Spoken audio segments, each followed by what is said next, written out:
오늘 시편을 기록한 사람은 시편 42편 1절 앞쪽에 고라 자손의 마스길이라 그랬는데, 마스길이 뭔가 이렇게 찾아봤는데 마스길이라고 하는 것이 정확하게 무슨 의미를 지니고 있느냐, 이것이 명확하지 않답니다. 그런데 아마도 경건한 묵상이다. 고라 자손의 경건한 묵상이다. 정말 이 시편 42편의 내용을 보면 경건한 묵상으로 보입니다. 고난 가운데 있는 그 누가, 어떤 성도가 하나님 앞에 호소하는 내용이기 때문입니다. 우리 고라 하면 뭐가 생각이 나십니까? 혹시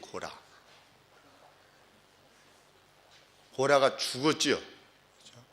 고라가 이스라엘의 12지파 중에 하나님의 일을 돌보기 위해서 하나님께서 레위라고 하는 그 야곱의 12아들 중에 레위가 있었는데, 그 레위의 후손들이 하나님의 일을 하도록 이렇게 지명하셨어요. 그래서 레위라고 하는 사람들의 자손들은 계속해서 제사장, 그리고 레위인들, 제사장을 돌아보는 그런 일들을 하도록 하나님께서 허락하셨어요. 오늘로 치면 이 목사에 관계되어진 일들, 또 교회에서 찬양하는 찬양, 이런 일들을 주로 하게 하셨는데, 그 레위 지파의 후손 중에 레위의 한 5대손 정도 뒤에 성경에 보면 고라라고 하는 인물이 나옵니다. 그러니까 레위가 낳고 해서 고라라고 하는 인물이 나오는데, 그 고라가 모세한테 덤볐어요. 어떻게 덤볐을까요? 너만 대장이냐? 그러고 덤볐어요. 그러다가 어떻게 됐냐면 하나님께서 고라를 데리고 가셨어요. 어디로 데리고 가셨을까요? 사망으로 데리고 가셨어요. 죽음으로 데리고 가셨어요. 그리고 고라하고 같이 이렇게 협력해서 덤볐던 250명의 이 두목들도 하나님께서 불로 멸하셨어요. 고라가 느낌이 별로 안 좋아요. 그런데 하나님께서 고라 자손들, 고라의 자녀들은 죽이시지 않으셨어요. 그럼 무엇을 의미할까요? 고라의 자손들은, 아들들은 같이 동참하지 않았다는 것을 우리가 알게 돼요. 아버지는 지금 모세하고 막 맞먹으려고, 너만 대장이냐? 왜 똑같이 이렇게 나왔는데 너만 대장하려고 그러냐? 그러니까 하나님께서 그들을 혼내주실 때, 하나님께서 고라 아들들을 남겨놓으신 걸 보면, 아버지는 하나님 앞에 반역을 했는데 하나님이 주신 질서와 권위를 존중하지 않았지만, 아들들은 그래도 그 권위를 존중했다는 것을 알게 됩니다. 그래서 이 고라의 자손들은 솔로몬이 성전을 짓기 전까지는 어디에서 하나님 앞에 예배를 드렸냐면 성막에서, 회막이라고 하기도 하고, 회막이 뭐냐면 모일회예요. 모일회, 그렇죠? 투게더, 함께 모이는 거예요. 회막, 막은 뭐냐면 텐트예요. 모이는 텐트. 누가 모이냐면 이스라엘 백성들이 경배하기 위해서 모이는 텐트. 그래서 회막이라. 그렇죠? 그래서 거기서 하나님 앞에 경배를 드렸는데, 그 텐트를 세우는 일, 텐트를 보수하는 일, 그리고 이제 제사를 드릴 때 보조하는 일, 이런 일들을 누가 했냐면 레위의 자손들이 했는데, 이제 여러 자손들 가운데 이 고라의 자손들은 성경에 보면 하나님 앞에 찬양하는 일을 했고, 그리고 회막 앞에서 그 문을 지키는 그 앞쪽 누구든지 이렇게 쉽게 들어가지 못하도록, 하나님의 거룩한 장소에 들어가지 못하도록 막는 문지기 역할을 했어요. 누가? 고라의 후손들이. 그런데 이제 모세에게 도전했던 고라가 죽은 다음에 약 400년 뒤에 이제 그 고라 자손들이 계속 하나님을 섬기면서 살아오다가 다윗이 괴로움을 당했을 때, 사울한테 쫓겨가지고 괴로움을 당했을 때 고라의 자손들이 누구를 돕기 위해서 다윗 편에 속하게 되냐면 이 고라의 자손들이 다윗 편에 속하게 돼요. 잘못되면 어떻게 되는 거예요? 다 죽임을 당하는 거예요. 누구한테 잡혀서? 사울에게 잡혀서 다 죽임을 당하는데도 고라의 자손들은 다윗의 편에 선 거예요. 그러면 고라의 자손들이 하나님을 깊게 섬겼다는 것을 알게 되지요. 그런데 이 42편을 기록할 때가 다윗이 도망할 때 그때를 정확하게 말하는지는 알 수 없지만, 다윗하고 같이 있게 되다 보면 이 고라 자손들도 어떻게 할 수밖에 없었을까요? 다윗과 함께 도망할 수밖에 없겠죠. 그렇죠? 다윗이 몇 년 동안 도망 다녔냐면 한 10년을 도망 다녔었죠. 약 10년간을 도망 다녔어요. 그때 누구도 따라다녔어요? 고라의 자손들도 다윗과 함께 다녔어요. 그러면 다윗이 직면했던, 다윗이 겪었던 그 모든 고통을 누구도 겪은 거예요? 고라 자손들도 겪은 거예요. 우리 시편 42편 앞쪽에 보면 많은 경우 누가 지었냐면 시편을 다윗이 지었어요. 우리 41편 보세요. 누가 지었대요? 제일 1절 앞에 보면 다윗의 시라. 그렇죠? 40편은 다윗의 시라. 그렇죠? 시편 23편 한번 보세요. 누가 지었대요? 시편 23편. 여호와는 나의 목자시니 내가 부족함이 없으리로다. 누가 지었대요? 다윗이 지었대요. 근데 그때 다윗이 어디를 지나고 있대요? 23장 4절에 보면 사망의 음침한 골짜기, 죽었구나, 이제는 끝장이구나 라고 하는 골짜기를 지나가고 있었대요. 그러면 다윗과 함께 살았던, 다윗 편에 함께 섰던 이 고라 자손도 어떤 겁니까? 다윗과 함께 죽음의 골짜기를 지나야만 했던 거예요. 10년 동안. 다윗이 고통당했을 때 그들이 옆에 있었어요. 그런데 이 고라 자손이 그 상황에서 어떻게 한 겁니까? 하나님 앞에 노래하는 시를 지은 것이 이 시편 42편이에요.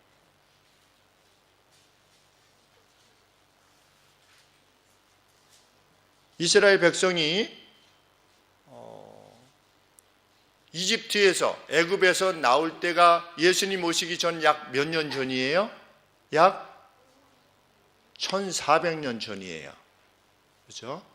1400년에 애굽에서 나와서 하나님이 가나안 땅에 들어가게 하셔서 이스라엘을 이루게 하셨는데, 계속해서 하나님 앞에 나쁜 짓을 하다가 586년에 완전히 이스라엘이 망했어요. 어느 나라에 망했냐면 바벨론에 의해서 멸망했어요. 그러면 1400년 빼기 586년이면 약 몇 년이에요? 잘 생각해봐요. 1400 빼기 580 빼기 580, 일단 1000년까지 하면 몇 년이에요? 400년. 그렇지? 그러면 1000에서 산수가 잘 안 되나? 그렇지? 네, 한 900년이죠. 900년. 그렇죠? 한 800년 내지 900년. 집에 가서 빼보세요. 그 800년 내지 900년 동안 하나님의 백성들이 끊임없이 하나님을 떠나고 하나님의 말씀대로 살려고 했던 사람을 끊임없이 핍박했어요. 그것이 이스라엘의 역사예요. 근데 지금 보면 이 고라 자손 중에 그 누가 하나님의 말씀대로 살려고 하다가 어떻게 된 거예요? 지금 도망을 다니고 있는 거예요. 이제 보여주세요. 화면 떴나요? 네. 우리 42편 6절 말씀에 보시면 뭐라고 되어 있습니까? 내가 요단 땅과 헐몬과 미살산에서 주를 기억하나이다. 그렇죠? 지금 이 고라의 자손이 하나님을 제대로 섬기기 위해서 하다가 핍박을 받아가지고 어디로 간 거예요? 어디로, 지금 어디 있대요?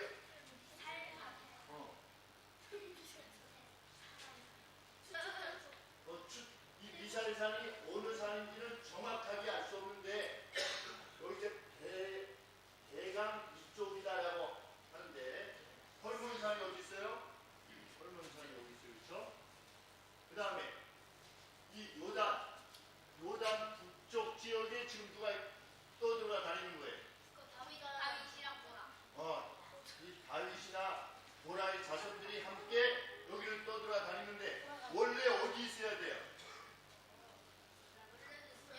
그렇지. 원래는 여기 있어야 돼요. 여기 있어야 되는데 하나님을 잘 섬기기 위한 노력, 그것을 행했을 때 원수에게 핍박을 받아가지고 어떻게 된 거예요? 이리로 도망가. 이거 헐몬산 가보니까 정말 높아요. 그런데 이쪽 지역을 마치 집시와 같이 돌아다니는 거예요. 몇 년 동안? 다윗은 10년. 그렇죠? 여러분 나이가 몇 살이에요? 10살인데 태어나면서 지금까지 계속 고통당하면서 도망다니고. 원래는 왜 예루살렘에 있어야 돼요? 이 고라의 자손이. 왜? 여기에 성전이 있었으니까.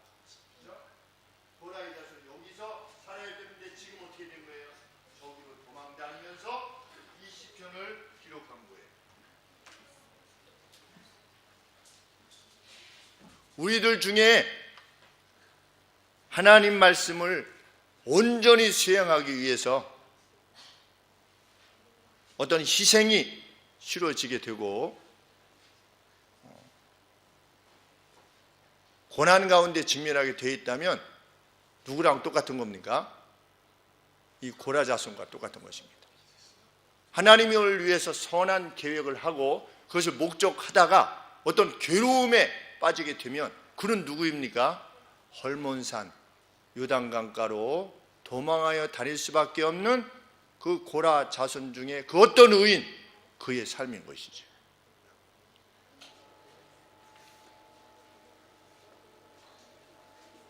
그래서 그는 도망하면서 점점 멀어지는 예루살렘, 점점 멀어지는 이스라엘 땅을 뒤돌아보는 겁니다. 이렇게 얼마나 슬펐겠습니까? 다윗은 자기의 왕궁보다 어디에 거하기를 더 원했냐면 성전의 문지기로 있기를 더 구할 만큼 하나님을 간절히 사모했는데 이 고라의 자손은 지금 멀리 도망하면서 점점 멀리 가면서 뭘 돌아보는 거예요? 예루살렘을 돌아보는 거예요. 점점 멀어지는 예루살렘을 돌아보는 겁니다. 울며 도망하는 것이죠. 그래서 3절 말씀에 보면 내 눈물이 밤낮으로 내 음식이 되었도다. 나는 무엇을 먹는 자가 되었다? 눈물로 밤낮으로 먹고 사는 자가 되었도다. 그만큼 슬펐던 겁니다. 상황 자체가. 우리가 하나님 앞에 선한 것과 의로운 것을 추구하다가 당하는, 직면하게 되는 고난이 있게 될 때 정말 눈물을 흘리게 되죠, 하나님 앞에. 그런데 그의 고통은, 이 고라자선의 고통은, 진정한 고통은 뭡니까? 거기 멀리 살아야만 되는, 수도도 없고 화장실도 없고 이런 데서 사는 삶의 불편함 때문이 아니라 성전을 둘러싸고 있는 의로운 자들은 오히려 쫓겨나고 불경건한 자들이, 하나님을 알지 못하는 자들이 성전을 에워싸면서 뭐라고 말하냐면 너는 하나님에 의해서 잊혀진 존재가 아니냐, 이렇게 조롱하는 것입니다.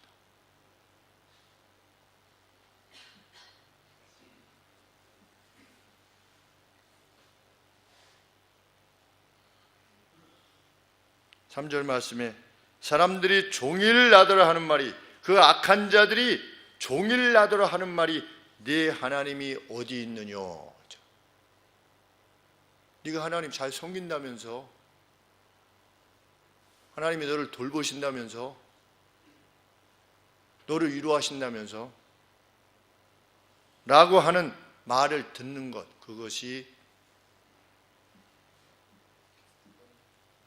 그의 고통의 내용이다.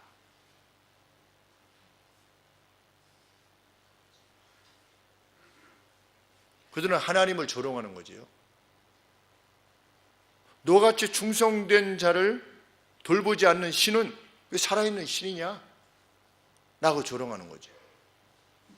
우리 하나님을 정말 열심히, 그리고 진지하게, 그리고 하나님이 원하시는 바를 위해서 정말 무엇인가를 하고자 할 때에 이제 그만하셔.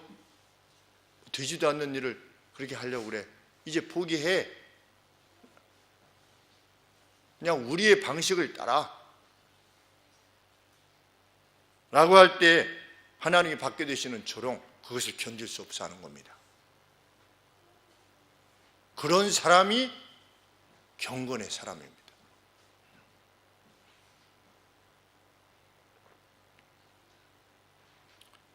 원수들이 그렇게 조롱할 만한 이유가 있는 거지요. 왜냐하면 7절 말씀에 보면 주의 폭포 소리에 깊은 바다가 서로 부르며 주의 파도와 물결이 나를 엄몰하도소이다.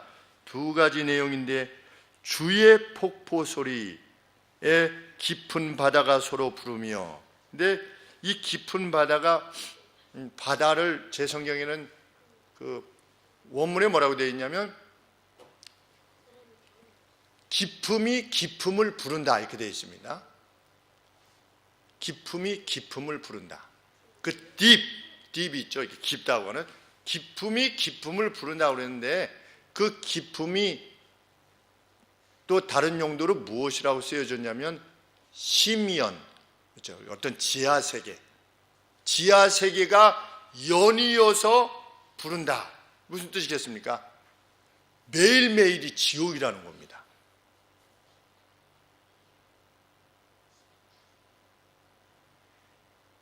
이 고라 자손의 삶이 눈 뜨면 지옥이라는 거지요. 근데 상황 자체가. 그런데 그것이 정말 하나님으로부터 온 고통이라고 여겨질 만큼 크고 괴로운 것이라는 것입니다. 주의 파도와, 여기서 파도는 우리 서핑하는 사람들이 이렇게 타는 파도 있지 않습니까? 큰 물결, 그러니까 쓰나미 같은 그것을 말하는 겁니다. 주의 그 쓰나미와 웨이브가, 그 물결이 나를 엄몰하도소이다. 나를 익사시킨다는 것이죠. 깨면 의식이 있는 순간, 잘 때 빼고는 의식이 있는 순간 매일매일 어떻다? 매일매일 죽음이 연이어서 죽음을 부르는 그러한 날들이 매일같이 이어지고 있다. 그렇죠?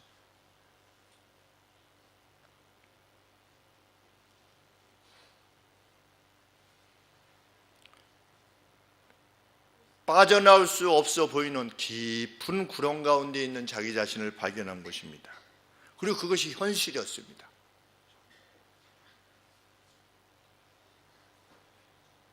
하나님을 신뢰해서 나가다가도, 고난 당하다가도 이쯤 되면 사람들은 의뢰이 하나님께로의 신뢰를 그만두고자 합니다. 이제 그만해야 되겠다. 이렇게.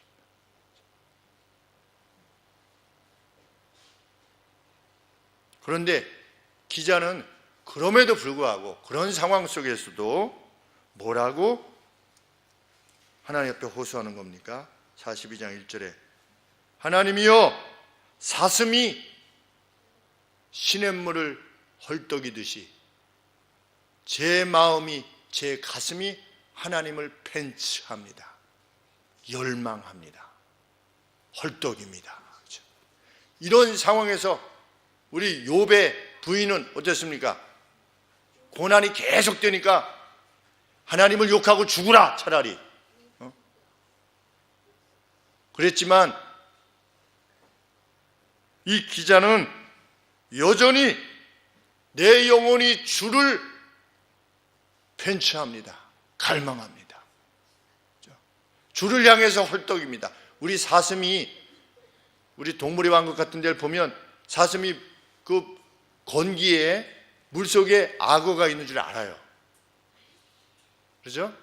악어가 있는 줄 아는데도 사슴이 어떻게 해요? 죽음을 무릅쓰고 물을 마시게 돼요. 그만큼 갈증이, 헐떡임이 있기 때문에 그래요. 잘못됐다가 악어가 덤비고 그냥 죽는데도 불구하고 알면서도 그래요. 왜? 그만큼 물을 헐떡이는 거예요. 그런데 하나님 때문에 고난받고 있는 거죠, 지금. 그렇죠? 하나님의 말씀과 하나님의 명령 때문에 하나님이 따르라 하신 의로움, 그 공의, 이것을 집행하기 위해서 힘쓰다가 당하는 고난 가운데서도 결코 포기하지 않는 겁니다. 그게 하나님의 사람입니다.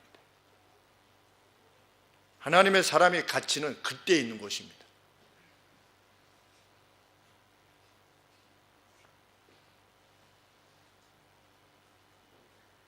이 절 말씀에 내 영혼이 하나님 곧 생존하시는 하나님을 갈망하나니, 여전히 자기는 무엇을 믿는 겁니까? 하나님이 생존하시다는 것을 믿습니다.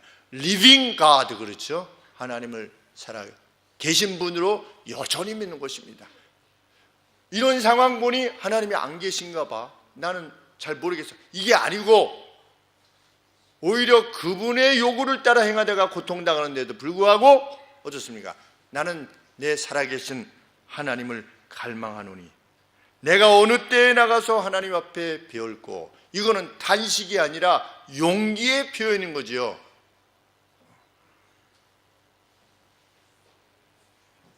흔들리지 않는 용기를 말하는 것입니다.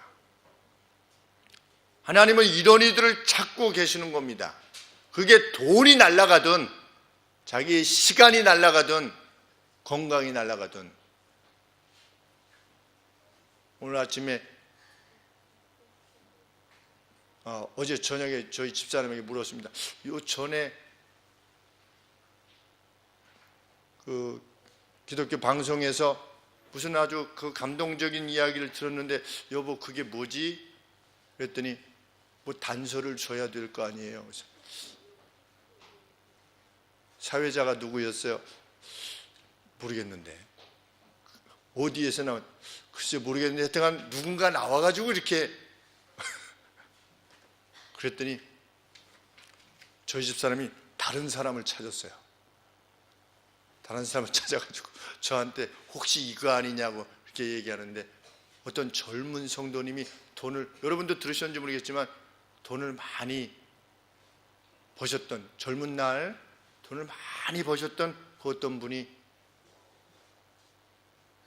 어디를 차를 타고 가시는데 갑자기 눈이 캄캄해지면서 그냥 졸도해가지고서, 그런데 다행히 차가 이렇게 자기 생명을 빼앗아가지 않는 그런 상황이 되는데, 나중에 조사를 해보니까 이 심장이 약해져 가지고 수술하지 않으면 곧 죽게 되는 그러한 상태에 이르게 되었는데, 그래서 유일한 방법은 심장 이식 수술, 다른 사람의 심장을 갖다가 이렇게, 살아있는 사람의 심장이지요, 떼서 이제 이쪽에다 이식하는 건데, 그래서 그것을 기다리다가 심장 이식 때가 왔는데, 그냥 그 사람이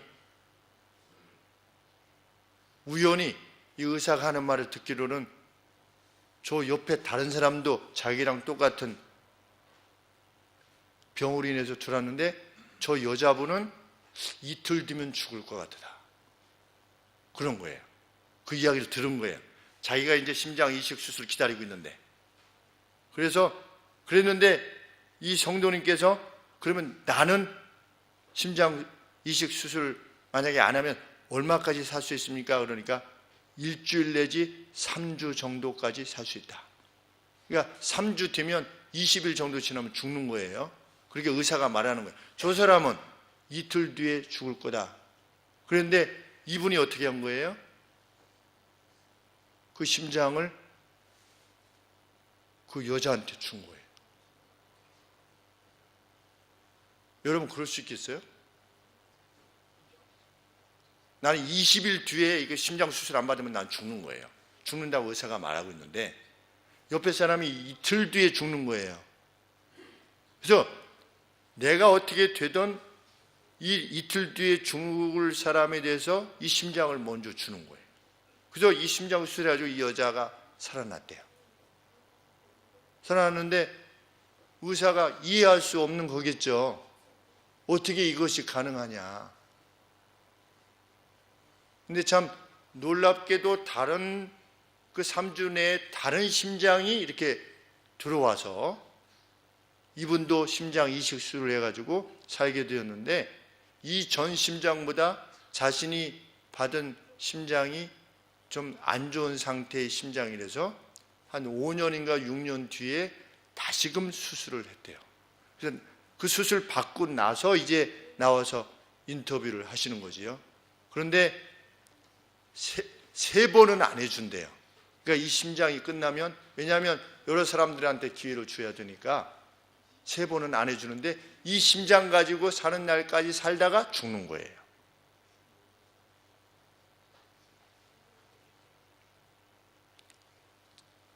진짜 성도는 누구냐?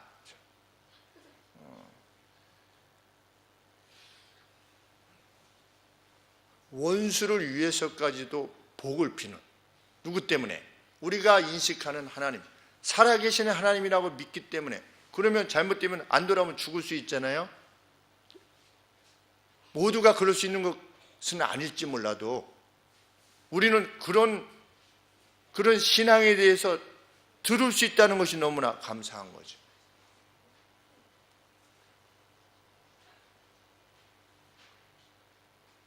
그분은 어때요?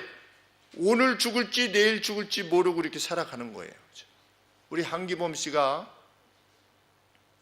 농구 국가대표 센터 아니겠습니까? 근데 한기범 씨가 무슨 병을 앓고 있냐면 이 심장의 그 혈관이 이게 확장되는 그러한 병을 앓고 있어서 어느 날 터지면 돌아가시는 거래요. 근데 아버지도 그렇게 돌아가셨고 자기 형제도 그렇게 돌아가셨대요. 그러니까 급사하는 거죠. 그냥 터지면 그냥 그 순간 죽는 겁니다. 그렇게 일생을 살아가는 거겠죠. 그렇죠? 우리가 만일 그런 인생을 살고 있다면, 모르겠어요. 한기범 씨가 크리스찬인지 아닌지는 잘 모르겠지만 예를 들자면 그 누군가는 오늘도 그렇게 살아가는 겁니다. 그런데 그런 이들이 의로움을 위해서 대가를 지불하고 이럴 때, 자기의 돈, 시간 이런 걸 지불했을 때 자기에게 그 어떤 고난이 거꾸로 오히려 고난이 온다 할지라도 그런 사람이라면 어떻게 하겠습니까? 그것이 개의치 않겠죠. 왜? 오늘 죽을지 내일 죽을지 모르니까. 근데 우리는 언제 죽습니까? 몰라요. 그렇죠? 우리도 마찬가지예요. 오늘 죽을지 내일 죽을지 몰라요. 근데 대부분의 사람들은 자기는 안 죽는다고 생각을 해요. 죽는다고 이렇게 생각은 하지만 자기의 죽음에 대해서 그렇게 심각하지 않아요. 대부분의 사람들은 마지막 병상에서, 요양병원에서 마지막 죽는 그 순간까지도 자기가 죽는다고 생각하지 않아요. 그래서 병상에 누워서도 누군가를 욕해요. 이제 병상에서 돌아가실 때가 됐어요. 그럼에도 불구하고 용서하지 못해요. 누구를. 그리고 그놈의 빚을 꼭 받아내라, 이렇게. 그죠? 그놈한테 빌려준 걸 꼭 받아내라. 그거 받아내고 안 받아내는 게 무슨 중요해요. 이제 곧 돌아가실 건데. 그런데도 인간이 그래요. 근데 하나님을 인식하는 사람은 하나님이 요청하신 의로움, 그리고 정의, 공의, 이것을 집행하기 위해서 직면하게 되는 고난에서도 어떤 환난, 핍박, 이것에 대해서도 개의치 않고 가는 겁니다. 그게 하나님의 사람이에요. 하나님을 믿는 것은 착한 사람 되라 아니에요. 착한 사람 이상이 되라는 거예요.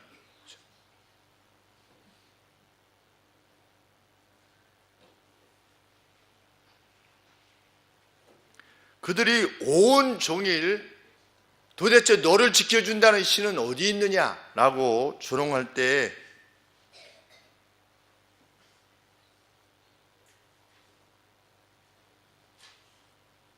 고라의 자손은 전 일을 기억합니다. 4절 말씀에 내가 전에 성의를 지키는 무리와 동행하며 기쁨과 찬송의 소리를 바라며 저희를 하나님의 집으로 인도하여 드렸더니, 그렇죠? 과거에 자기가 예루살렘에 있었을 때 그렇게 한 거 아니에요, 그렇죠? 하나님께 경배하는 것을 도와서 무리들을, 경배하러 온 무리들을 하나님의 전으로 이끄는 그런 일을 했었는데, 그런데 그것을 기억할 때 원수들이 조롱하는 그 조롱이 어떤 것이었다? 뼈를 찌르는 고통이었다. 10절 말씀에 내 뼈를 찌르는 칼같이 내 대적이 나를 비방하여 늘 말하기를 네 하나님이 어디 있느냐 하도다. 여러분, 뼈 찌르는 고통을 경험해 보신 적 있으십니까? 뼈를 찌르는. 저는 경험을 해봤습니다. 축구하다가 여기 복각골절이 생겨가지고 여기도 이제 요만한 길이의 쇠를 여기 2개 박아야 되거든요. 여러분들도 전에 제가 여러 번 부러져가지고 여기다 이렇게 깁스한 거 보셨죠? 그때 쇠를 여기다 이렇게 이제 여기가 4조각 나가지고 이 안으로 이제 그걸 잘 맞춰서 뼈를 맞춰가지고 이렇게 붙이는데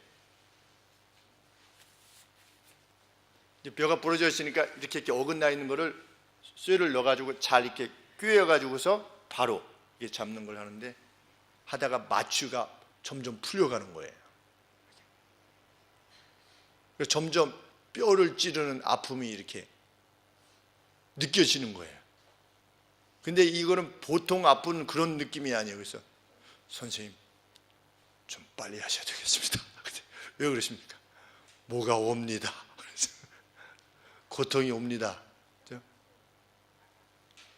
내 뼈를 찌르는 칼같이, 그렇죠?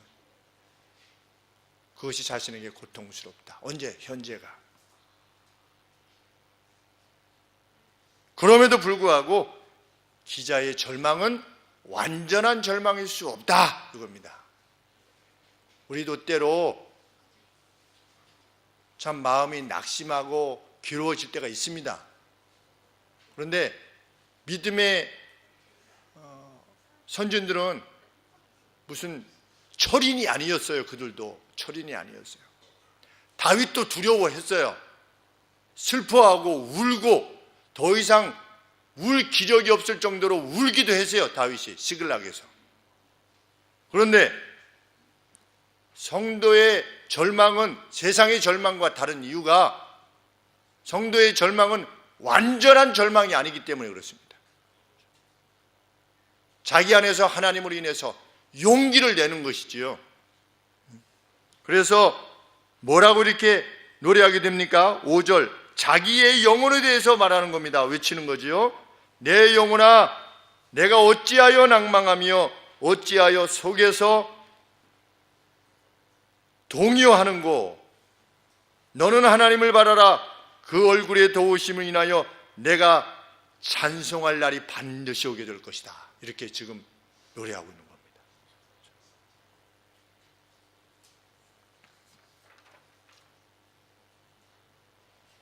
기자는 하나님께서 명하시는 낮이 반드시 올 것이다.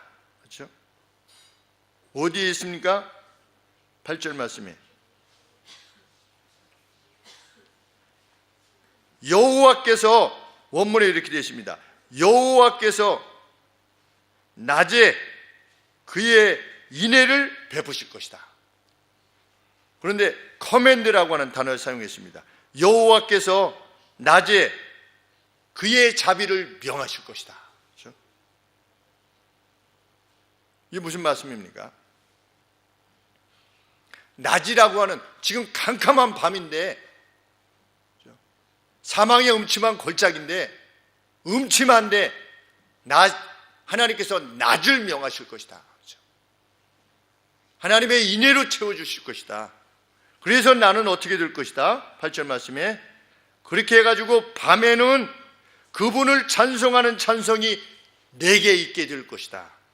그렇죠? 이것이 성도의 용기입니다. 우리의 날이 낮이 되는 것은 누구의 명령에 의한 거냐? 전적으로 하나님의 명령에 의한 것임을 확신하는 겁니다. 그래서 연이어서 그 낮이 끝나고 나면 밤이 될 때는, 그 시간이 지날 때 밤에는 낮에 베푸신, 이전에 베푸신 하나님을 찬양할 날이 반드시 올 것이다. 그래서 나는 어떻게 할 거다? 8절 말씀 하반절에 나는 그 생명의 하나님께, 내 생명을 보존하시는 하나님께 기도할 것이다. 뭐라고 기도할 것이다? 9절 말씀에 내 반석이신 하나님께 말하기를, 이렇게 기도할 거라는 거지요. 어찌하여 나를 잊으셨나이까? 내가 어찌하여 원수의 압제로 인하여 슬프게 다니게 되는 것입니까? 하리로다. 아주 기가 막힌 멋진 기도입니다. 하나님을 신뢰하고 하나님을 신뢰함으로 말미암는 그 고난을 피하지 않은 채로 그 지극한 고통 가운데서도 여전히 하나님 앞에 호소하는 기도, 그것이 극상품 기도입니다. 그렇죠? 우리 EPL 축구를 보면 이렇게 축구하다가 팍 부딪히면 상대편이 막 통태클을 걸어가지고서 2단 옆차기로 해가지고 이쪽에 다리를 탁 다치면 그 선수가 어떻게 합니까? 상대편 선수에 대해서 욕해요? 막 이렇게 해요? 아니죠? 심판한테 막 심판한테 이렇게. 그렇죠? 상대한테 뭐라고 하는 게 아니라 심판한테 뭐라고 그래요? 우리가 하나님의 일을 하다가 하나님이 기뻐하시는 일을 하다가 원수가 우리를 조롱하는 거예요. 야, 네가 섬기는 하나님이 있으면 너 왜 그따위야? 너 다 망했잖아. 너 돈 손해봤잖아. 너 건강 긁게 됐잖아. 그렇게 할 때, 우리를 막 조롱할 때 우리는 여기에다 대고 말하지 않아요. 누구한테 말하는 겁니까? 하나님 앞에 호소하는 겁니다. 지금 누가 이렇게 호소하고 있는 거예요? 고라 자손이 그렇게 하나님 앞에 호소하는 겁니다.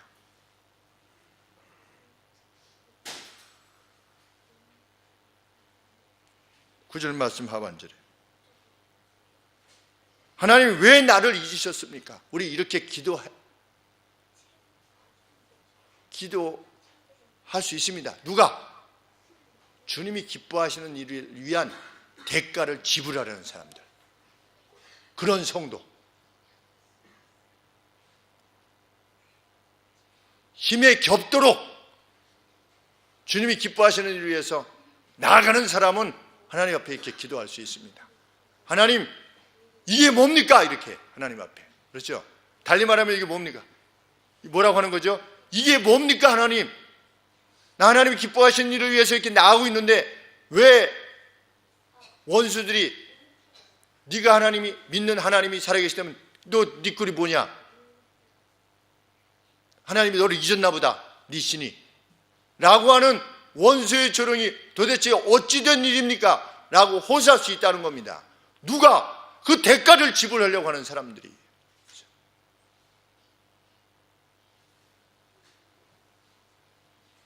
대가를 지불하려 하지 않은 사람은 이런 기도도 못하죠. 뭐라고 기도할 정도입니까? 뭐 기도하는 게 아니라 이렇게 말하죠. 하나님이 살아계신 건 맞아? 대가도 지불하지 않으면서 하나님이 살아계신 건 맞아? 이렇게 말하려 하고 아니 계신가 봐. 그리고 그냥 떠난.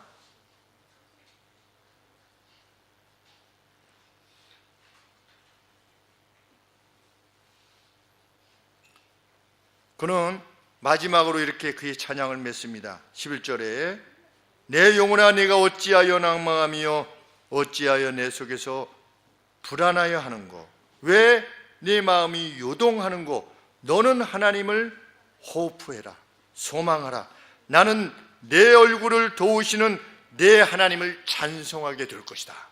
내 얼굴을 도우시는 내 얼굴을 바꿔주시는 내 슬픈 얼굴을 기쁨으로 내 슬픈 얼굴을 감사로 바꿔주실 하나님을 여전히 찬송하게 될 것이다. 이거는 의지이기도 하며 미래에 그렇게 하나님이 바꿔놓으실 것이라고 하는 확신을 표하는 것이죠. 그래서 우리들 가운데 참 이 고라자손과 같이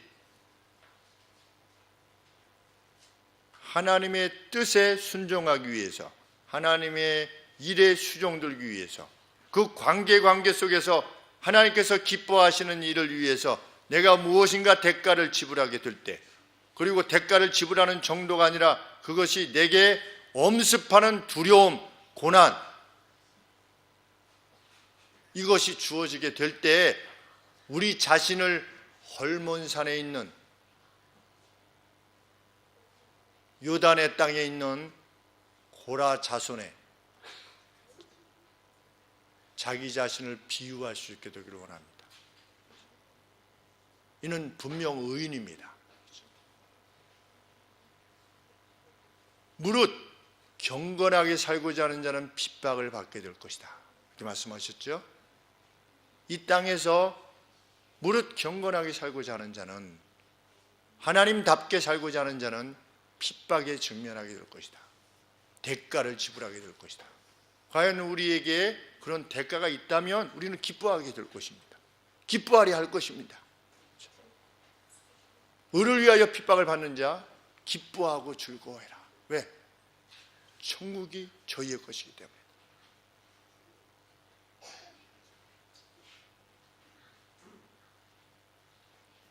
주님께서는 약속하시는 것이지요. 하나님께서는 경건한 자를 위한 낮을 반드시 명하실 것이다. 그래서 그분을 향한 찬양을 부르게 하실 것이다. 이것이 하나님의 약속입니다. 남을 돕다가 어려움에 직면하게 되면 또 변화와 성장을 보이지 않는 끊임없이 도와도 상대가 변하지 않는 그러한 상대를 붙잡고 씨름하는 것이 힘겹다면 하나님이 명하시는 것이기에 양보할 수 없어서 끊임없이 손해를 당하는 것이라면 그것이 헐몬이요 요단의 땅인 줄 아시기를 바랍니다. 그리고 그것에서 하나님 앞에 호소하시길 바랍니다. 다시는 돌아오지 못할 성전으로 하나님께서는 다시금 이끄시지. 다윗을 그리하셨듯이 우리 얼굴을 빛나게 하고 다시금 우리의 과거를 돌아보게 하실, 우리의 낯을, 우리의 얼굴을 바꾸게 하실 하나님을 체험하게 될 때까지, 그리고 그것이 증언되게 될 때까지 우리 자신들 각각이 하나님 앞에, 그리고 우리가 함께 하나님 앞에 쓰임을 받는 하나님의 나라가 되어지기를 하나님 앞에 간절히 소원합니다. 기도하겠습니다.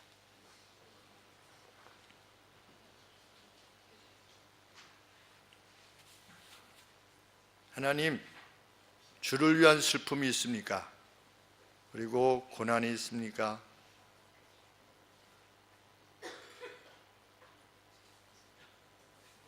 하나님 앞에 부르짖을 때에